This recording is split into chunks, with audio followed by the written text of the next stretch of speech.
big welcome back to the channel. I'm trying to put some more Q6 specific content out on the channel, and that's been requested. Now, if you've been looking around at getting one, you'll notice that there's three different versions of kind of powertrain and three different versions of trim. Trim wise, you get the Sport, which is this one, the S-Line, which is a cosmetic upgrade, but essentially it's the same car as the Sport. And then you get the Edition 1, which unusually that's the only one that comes with sport suspension. It's got the big wheels and it's got quite a different interior and quite a lot of extra bits on it. But let's just focus this video on the powertrain end of things. So you've got two battery sizes. You've got a battery that is 83 gross, 77 usable, and you've got a battery that's 100 gross, 95 usable, which is referred to as the performance battery. So what about the small battery? How far is that going to go? How powerful is it? Well, that's a 250 horsepower car. It goes 0 to 60 in about 7.6. Audi talk about that being in kind of launch mode. It's going to be a pretty quick car day to day. It's the responsiveness of electric rather than the overall kind of 0 to 60 figures that I think wins things over. Is that fact that when you put your foot down, it is an instant response no matter what speed you're doing. You've got full torque from the very beginning. Range wise, it should be slightly more efficient than this car. Firstly, because it's rear wheel drive, not quattro, and secondly, the smaller battery weighs a bit less. Now on the motorway, yesterday I had to go up to my in-laws and then come back via a friend. I did just over 200 miles. I did 2.9 miles per kilowatt hour on the way up there. I did 3.1 on the way back. So if we said that the average, being pessimistic, winter motorway is going to be somewhere around 3 miles per kilowatt hour, with 76 usable, you charge up to 100%, you are going to have a range of 218 miles. So the big question is, that might not sound like a lot, but how often do you drive over 200 miles in a day? So for most people, that's quite a rare event. And if you are going to drive over 200 miles in a day, you're probably going to want to stop for a pee or stop for a coffee, because you're going to be on the road for 3 or 4 hours as a minimum.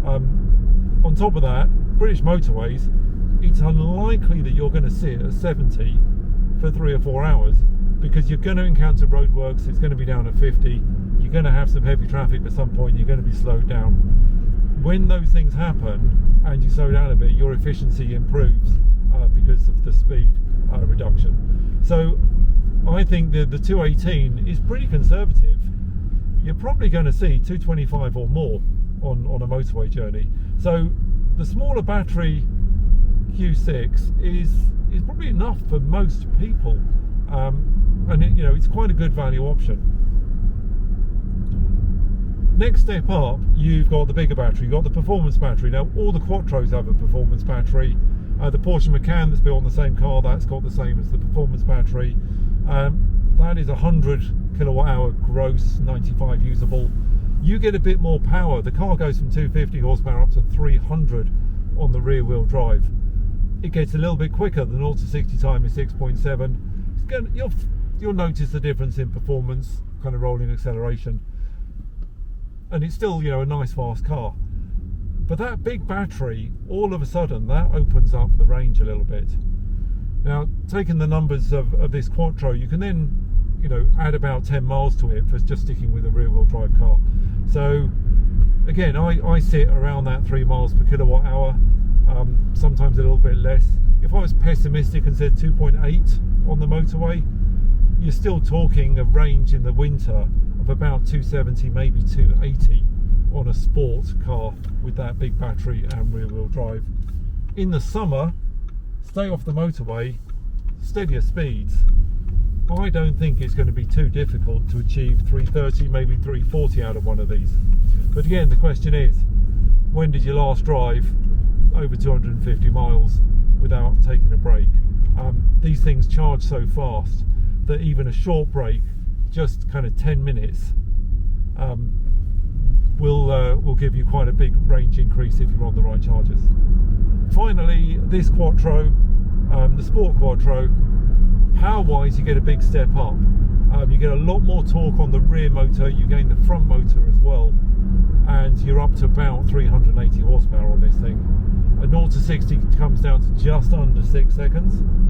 And again, my range, not that different to the performance battery rear-wheel drive car. It's about 10 miles less according to the WLTP figures. So, you know, you're talking 270, 280, maybe more in the winter if you can keep the speed up high. Chances are you won't keep the speed up high, you're going to be nearer to 300 miles after your first full battery charge leaving home. There are trim levels, and I'm going to go into detail on trim levels in another video. But one of the things that Audi insist on doing is they don't give you any choice on wheel size. Something that BMW did back when I used to buy myself new BMWs. You know, you could have the standard wheel, you could go bigger or you could go smaller. Audi, just to keep the range simple, because at the end of the day, leasing companies doesn't really work on a lease if you're putting lots of options onto a car, because you end up paying the full price of the options on top of the lease. You don't get any kind of residual credit for it. If you go up to the S-Line, you're going to lose a teeny bit of range. If you go up to an Edition 1, you're down about 8% compared to a Sport. So those numbers I've given you in terms of range on a Sport model, take about 8% off that if you're going to choose the Edition 1. And the big reason for that is it's got a slightly wider 21-inch wheel instead of the 19s that I've got on this. In terms of grip, you're not going to notice the difference. This thing sticks to the road incredibly well, but there is that range penalty for you to be aware of, and there is also a ride comfort penalty because the Edition 1 sits a little bit lower. It's 20mm lower, and it's on the Sport suspension, not on the comfort suspension of the Sport and the S-Line. So I think the best one in the range is actually the Sport. It's about £3 more to go up to the S-Line. I would personally prefer to put that £3 into the Sound and Vision pack. That's what I did with this one, but the S-Line does look very nice, and you know, I just think those little body enhancements are very attractive. A lot of the lease companies, they know the S-Line is the big seller, they know that's the one that people want. They have them in stock, and because they're in stock, they're sometimes available at very similar prices to Sports. So again, that's something to consider if you're leasing or you're on salary sacrifice like me. Well, please hit like and subscribe, ask questions if you want to. I hope you found this information useful if you're looking at the Q6 and are working out which one to go for, whether to have the Sport with the standard battery, go up to the performance battery rear drive, or splash out on a Quattro.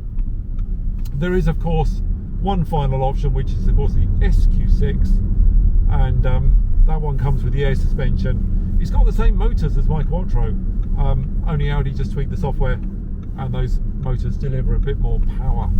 I'll try and cover the SQ6 differences in another video, but this one really focused on just the different battery sizes, the different performance levels. So once again, yeah, like and subscribe and come back for more content. See you soon.